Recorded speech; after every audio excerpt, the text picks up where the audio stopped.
My Lords, may I firstly join all noble lords in thanking my noble friend Lord Naseby for securing this very timely debate, and also, if I may, pay tribute for his long-standing commitment to Sri Lanka, including in his current role as President of the All-Party Parliamentary Group.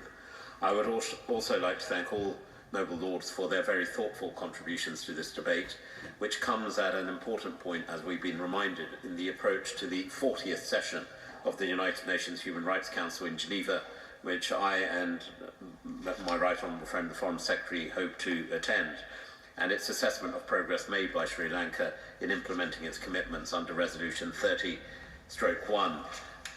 That resolution, together with Resolution 34/1, as my noble friend is aware, set out a number of actions to be taken by the government of Sri Lanka to further accountability, a point well made by the noble Lord Collins, reconciliation and human rights following the end of the decades-long civil war. Let me say from the outset that I can make the government's position very clear that Her Majesty's government have no plans to annul or withdraw these resolutions, and I want to make clear our reasons why. The UK continues to believe that the full implementation, as the noble Lady Baroness Northover and the noble Lord Collins have made clear, is essential, because without truth, justice and guarantees of non-recurrence, there can be no lasting reconciliation. In co-sponsoring Resolution 30/1, the government of Sri Lanka has also sent a clear signal that it recognised this. My noble friend Lord Naseby rightly notes that the United States co-sponsored the resolutions. As I've said before from the dispatch box, we deeply regret the decision of the United States government to resign from the Human Rights Council. However, as the leader of the resolution's core group, we remain determined to see them implemented in full. And to that end, following consultation with the core group, I'm also pleased to notify your Lordship's House that Canada and Germany have also agreed to join the United Kingdom, Macedonia and Montenegro as alternate sponsors. Both these countries, Canada and Germany, share our understanding of the importance of achieving reconciliation in Sri Lanka, and at the same time the US remains a strong external supporter of this resolution and an advocate of progress, a point the noble Lady Baroness Northover raised. This does not, of course, take away from the fact that, as on the 21st of March 2018, the UN High Commissioner for Human Rights rightly recognised that steps taken since January 2015 to improve human rights, a point well made by my noble friend Lord Framlingham, that human rights situation in Sri Lanka has improved. And we echo that report. And as the UK's Human Rights Minister, I welcome the fact that we've seen progress on the restoration of important democratic checks and balances, the improvements in respect for freedoms of expression and movement, the return of land held by the military to civilians, the establishment of an office for missing persons, the ratification of the Convention on Enforced Disappearances, and the passing into law and budget allocation of the Office for the Reparations Bill. My noble friend Lord Sheikh raised the important point about the issue of land rights, and we welcome the government's instruction to the military in 2016 that all land obtained from civilians must be released by the latest by 2018. However, as of January 2019, there are still lands which are still to be released, and we encourage land returns. Let me assure noble lords that we, as a friend of Sri Lanka, continue to support the return of land to civilians through both support and direct funding to demining activities, which my noble friend mentioned, in the north of the country. And in August 2018, my right honourable friend, the Minister for Asia, Mark Field, announced a further £1 million increase of funding to support family resettlement and peace building. It is also clear, and I make this point very clearly from a government's perspective, that we all recognise that whilst progress still needs to be made, it is clear that Sri Lankans do not live under the same climate of fear that existed under the former government, and that people now have greater confidence to speak openly, honestly, including with rising media freedoms, about the challenges faced by the country, a point well made by the noble Lord Lowe. On the issues that confront the country, it is clear, though, as the noble Lady Baroness Northover recognised, their pace of change has still been disappointingly slow. It is our view that we must see further and faster progress by Sri Lanka towards implementing its commitments under Resolution 30/1. In particular, I just want to outline the further steps on the 4 key areas. First of all, as the Noble Lord Collins reminded us, the establishment of a transitional justice mechanism, including a Truth and Reconciliation Commission. The urgent repeal and replacement of the Prevention of Terrorism Act. And let me assure the Noble Lady Baroness Northover that the British High Commission in Colombo is in regular contact with government officials, including Tamil National Alliance MPs and civil society representatives, about the situation of detainees held under the PTA. And we also continue to work on this issue with other diplomatic missions, including the EU and UN bodies. And on the point which was also raised by the Noble Lady about funding, whether this has been included in the budget for the Office of Missing Persons. My understanding is that the Office of Missing Persons has now been established and is operating.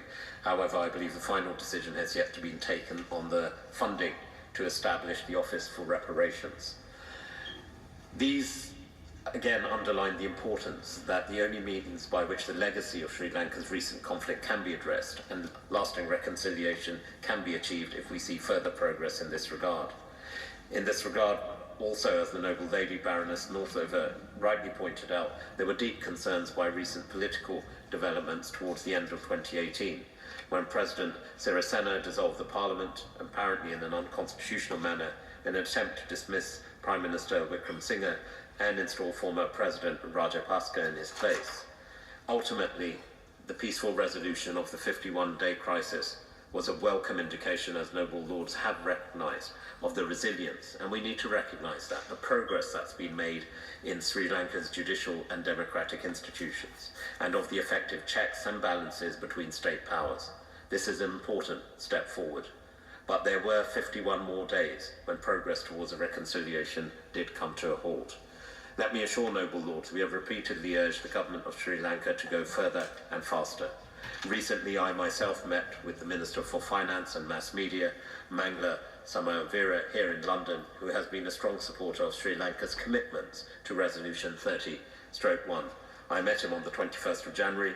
It was a pleasant meeting, a constructive meeting, and during which he took an opportunity to engage directly with representatives of the diaspora community right here in the UK, including members of the Tamil community as well. My honourable friend, the Minister for Asia and the Pacific, did the same when he met Foreign Minister Marapana and a number of its other Sri Lankan ministers, officials in Colombo last October. And last September, the UK led a statement on behalf of the core group at the 39th session of the Human Rights Council, urging Sri Lanka to prioritise and drive forward the implementation of its commitments.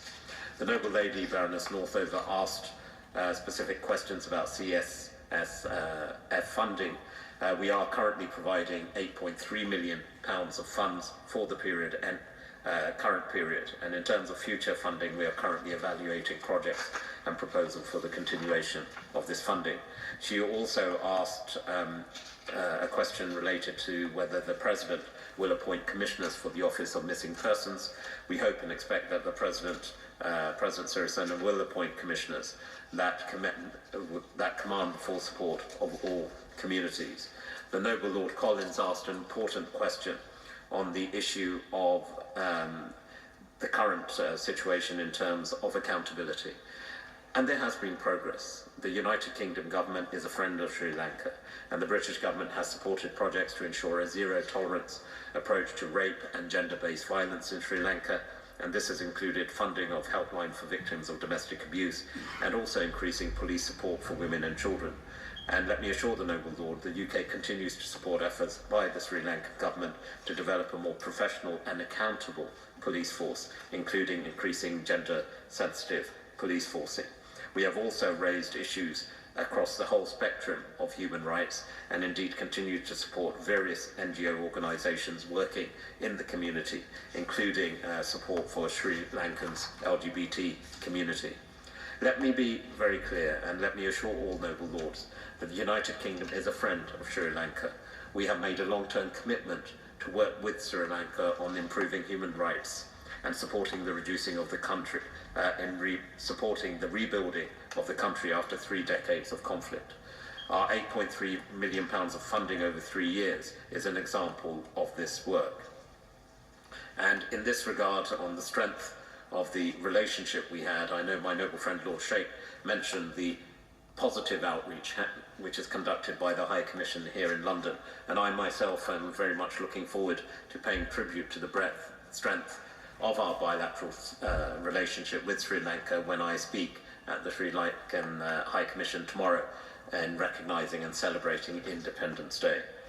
To conclude, my lords, the UK remains convinced that Resolution 30/1 must be implemented in full if Sri Lanka is to achieve the long-term reconciliation that all its people need and, of course, we all recognise truly deserve.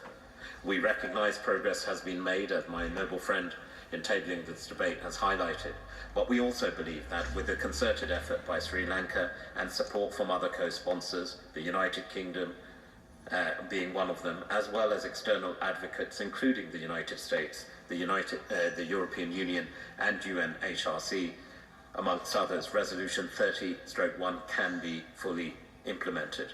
And this will allow Sri Lanka, as we all seek, to realise its true potential with its people as a stable, prosperous country, providing growth and opportunities for all Sri Lankans.